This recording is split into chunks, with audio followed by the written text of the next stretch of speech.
Mga pinangga kong mabilihon. Ako si Mayor Angie Grace Bernales Lim, nagpahinumdog nga usa kadakong responsibilidad ang pagpabakuna. Nagpadayon ang hulga sa sakit ng measles o rubella sa atong komunidad. Tungod kay aduna gihapoy mga bata nga nagpabiling wala nagpabakuna. Kinahanglan protektahan nato ang mga bata batok sa maong sakit pinaagi sa pagpabakuna. Kini makatabang sa paglikay sa pagkasakit, pagkaospital o kamatayon. Ang mga bakuna batok sa measles o rubella kay luwas o epektibo. Dali kini makuha sa mga permanente o temporaryong vaccination sites nga gipahimutang sa atong tagsa-tagsa ka LGU.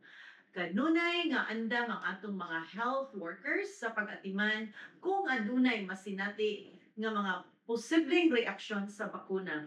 Dalha ang inyong mga anak nga napangidaron og 1 hangtod 59 kabuan sa inyong fixed or temporary vaccination sites aron magpabakuna batok measles o rubella. Kauban ang Department of Health, Central Visayas Center for Health Development. Ako, si Mayor Angie Grace Bernales Lim, nakikiusa nga ang bakuna o proteksyon ni baby atong responsibility kay ang batang bakunado siguradong protektado. Daghang salamat.